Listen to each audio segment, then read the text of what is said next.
নিয়োগ দুর্নীতিকাণ্ডে কেন্দ্র রাজ্য সংঘাতের মধ্যেই দিল্লি যাচ্ছেন মমতা বন্দ্যোপাধ্যায়। আজই দুপুর 3টে নাগাদ 4 দিনের সফরে দিল্লি রওনা হচ্ছেন মুখ্যমন্ত্রী। সব ঠিক থাকলে আগামীকাল শুক্রবার বিকেল 4:30টার সময় প্রধানমন্ত্রী নরেন্দ্র মোদী ও মুখ্যমন্ত্রী মমতা বন্দ্যোপাধ্যায়ের বৈঠকের সম্ভাবনা রয়েছে। পাশাপাশি আগামীকাল সন্ধ্যে 6:30টায় রাষ্ট্রপতির সঙ্গেও সৌজন্য সাক্ষাৎ করবেন মুখ্যমন্ত্রী মমতা বন্দ্যোপাধ্যায়। এছাড়াও শনিবার 4 রাজ্যের অকংগ্রেসী মুখ্যমন্ত্রীদের সঙ্গে বৈঠক হওয়ার কথা রয়েছে মুখ্যমন্ত্রী মমতা বন্দ্যোপাধ্যায়ের। আজ সন্ধ্যেই সুখেন্দু শেখর রায়ের বাসভবনে দলীয় সাংসদের সঙ্গে বৈঠকে যোগদানের কথাও রয়েছে মুখ্যমন্ত্রীর। আমাদের সঙ্গে রয়েছেন আমাদের প্রতিনিধি।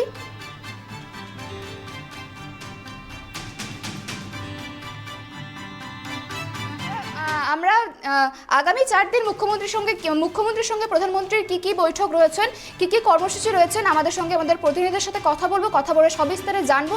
আগামী 4 দিন মুখ্যমন্ত্রী মমতা বন্দ্যোপাধ্যায় ঠিক কি কর্মসূচি নেবেন, কাদের সাথে যোগাযোগ করবেন, কি কথা বলবেন সেখানে, সেই বিষয়ে আমাদের প্রতিনিধিদের সঙ্গে আমরা কথা বলে জেনে নেব সেই সবিস্তারে।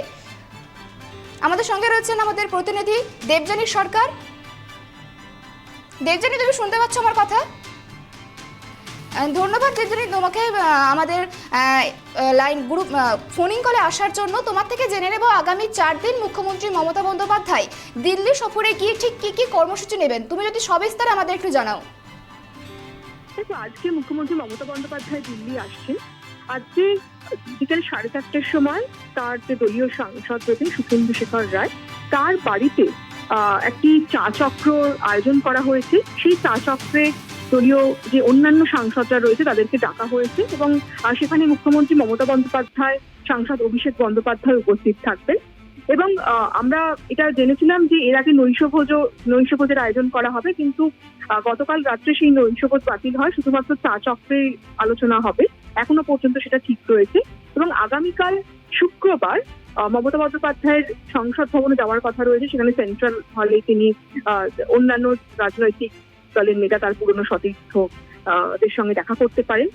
তারপরে বিকেল 4:30টার সময় প্রধানমন্ত্রীর সঙ্গে তার দেখা করার কথা রয়েছে এবং তারপরে সন্ধ্যে 6:30টার সময় দ্রৌপদী মুর্মু, যে নবনির্বাচিত রাষ্ট্রপতি, সেই দ্রৌপদী মুর্মুর সঙ্গে তার সৌজন্য সাক্ষাতের একটা সময় ঠিক হয়েছে।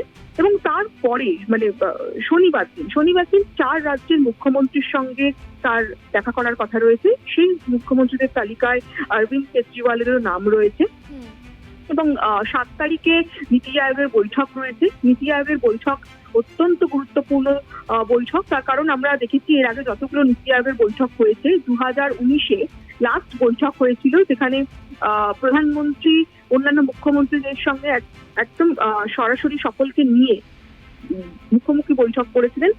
সেই বৈঠকে কিন্তু মমতা বন্দ্যোপাধ্যায়কে আমরা দেখিনি, মানে এখনো পর্যন্ত একটাও নীতি আয়োগের বৈঠকে মমতা বন্দ্যোপাধ্যায় যোগ দেননি। এই প্রথম তিনি নীতি আয়োগের বৈঠকে যোগ দিচ্ছেন।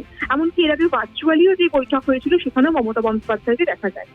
আমরা তৃণমূল সূত্র যেটা জানতে পারছি যে মূলত প্রধানমন্ত্রীর সঙ্গে তার দেখা এবং নীতি আয়োগের বৈঠক, এই দুটো জায়গাতেই তিনি বাংলার প্রতি যে কেন্দ্রীয় বঞ্চনা, সেই কেন্দ্রীয় বঞ্চনা নিয়ে সরব হবেন।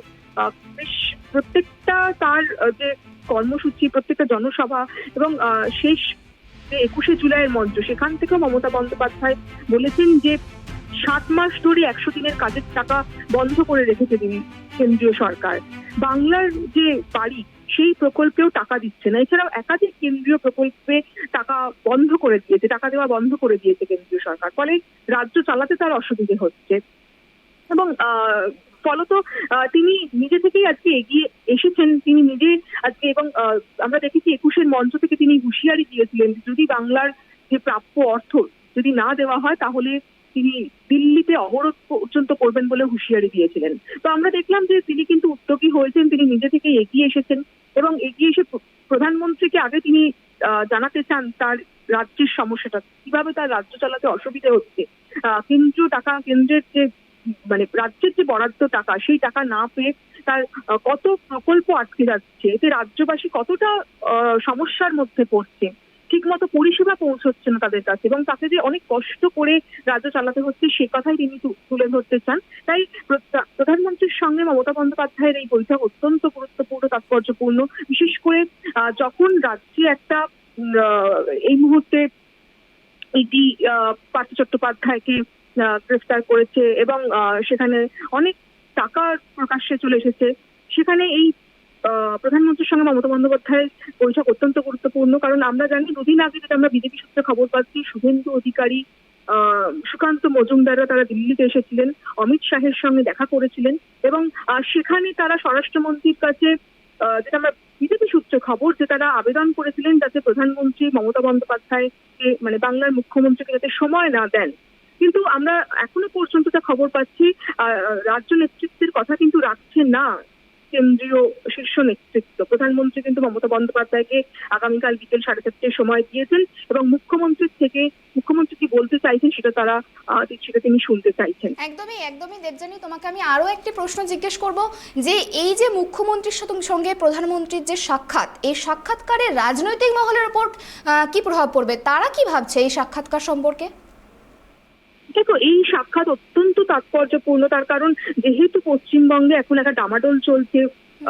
দলের মহাসচিব ছিলেন পার্থ চট্টোপাধ্যায়, কেন্দ্রীয় মন্ত্রিসভার অত্যন্ত গুরুত্বপূর্ণ একজন মন্ত্রী ছিলেন, শিল্পমন্ত্রী ছিলেন। তিনি একটা মানে বড়ভাবে তাকে মানে একটা ফেসে গেছেন, তাকে গ্রেফতার করা হয়েছে ইডি এবং তার যে বান্ধবী, দিদি দাবি করছে যে পার্থ চট্টোপাধ্যায়ের ঘনিষ্ঠ বান্ধবী অর্পিতা মুখোপাধ্যায়, তার বাড়ি থেকে অনেক কয়েক কোটি টাকা উদ্ধার হয়েছে এবং এটা একটা অত্যন্ত চাঞ্চল্যপূর্ণ ঘটনা। এটাকে নিয়ে বিজেপি ইস্যু করছে এবং আমরা দেখলাম যে মানে যেহেতু শাসক দলের একজন এত গুরুত্বপূর্ণ নেতা এইভাবে একটা কেলেঙ্কারিতে জড়িয়ে গেছে এবং শাসক দলও কিন্তু দায় নিতে চাইছে না। তৃণমূল কংগ্রেস তার ভাবমূর্তি ঠিক রাখার জন্য আমরা দেখলাম গতকাল মন্ত্রিসভার একটা বড়সড় রদবদল ঘটালো। অনেক নতুন মুখ, যাদের যেসব মুখগুলোর গায়ে এখনো পর্যন্ত দুর্নীতির কালি ছেটেনি, তাদের কোনো রকম তারা কেলেঙ্কারিতে নাম জড়ায়নি, এরকম একদম একটা ফ্রেশ কিছু মুখ তারা নতুন করে মন্ত্রিসভায় এনেছে এবং তারা বার্তা দিতে চাইছে যে কোনো ব্যক্তি যদি দুর্নীতিতে জড়িয়ে পড়ে, যদিও তৃণমূল কংগ্রেস আমরা দেখেছি যে পার্থ চট্টোপাধ্যায়কে এখনো পর্যন্ত তারা সাসপেন্ড করে রেখেছেন, যতদিন আইনি তদন্ত প্রক্রিয়া চলবে ততদিন তারা পার্থ চট্টোপাধ্যায়কে সাসপেন্ড করে রেখেছে এবং তারা পরিষ্কার জানিয়ে দিয়েছে যে তার কোনো অন্যায় কাজের দল সমর্থন করছে না এবং অন্যায় কাজের পাশে দল নেই।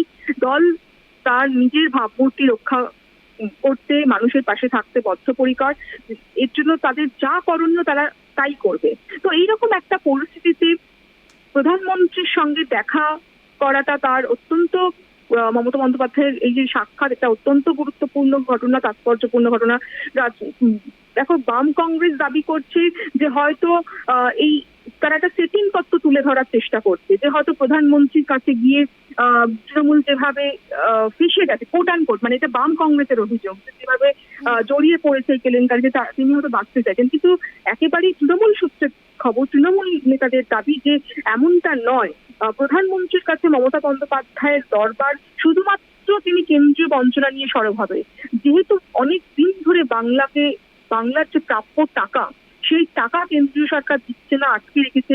তুমি জানো যে কিছুদিন আগেই একটা চিঠি দিয়ে রাজ্য সরকারকে জানানো হয়েছিল যে এই যে বাংলার আবাস যোজনা, বাংলার বাড়ি, সেটার নাম প্রধানমন্ত্রী আবাস যোজনা করতে হবে, প্রধানমন্ত্রীর নামটা না রাখলে তারা টাকা দেবে না, এরকম কিছু শর্ত চাপিয়ে দেওয়া হচ্ছে বাংলার ওপরে। এবং 100 দিনের টাকা, যেখানে 100 দিনের এই যে প্রকল্প, সেখানে প্রচুর মানুষ জড়িয়ে রয়েছে বাংলার, সেই 7 মাস ধরে 100 দিনের টাকা আটকে দেওয়া হয়েছে। তো এই একটা বিপুল অর্থ যে সংকটে পড়েছে রাজ্য সরকার, সেটা মমতা বন্দ্যোপাধ্যায় বারবার বলছেন এবং তিনি যে অনেক কষ্ট করে বা অন্যান্য খাতে কাটছাট করে তিনি যে রাজ্যটাকে চালিয়ে নিয়ে যাচ্ছেন সুষ্ঠুভাবে, সেটাও তিনি কিন্তু তার বারবার বক্তব্যে বলেছেন। তো আজকে আমরা দেখছি যে তিনি সেই কারণে দিল্লি ছুটে আসছেন। 21-এর মঞ্চ থেকে হুঁশিয়ারি দিয়েছিলেন যে যদি ঠিকমতো এবার কেন্দ্র টাকা না দেয় তাহলে তিনি দিল্লি ঘেরাও করবে, দিল্লির রাস্তা অবরোধ করবে। এবং আমরা আজকে দেখতে পাচ্ছি তিনি দিল্লি ছুটে আসছেন, আগামীকাল সেটাই প্রধানমন্ত্রীর কাছে তিনি বলবেন এবং নীতি আয়োগের বৈঠকেও তিনি বাংলার দাবি নিয়ে সওয়াল করবেন বলে এখন। একদমই ধন্যবাদ তোমাকে দেবযানী সঙ্গে থাকার জন্য।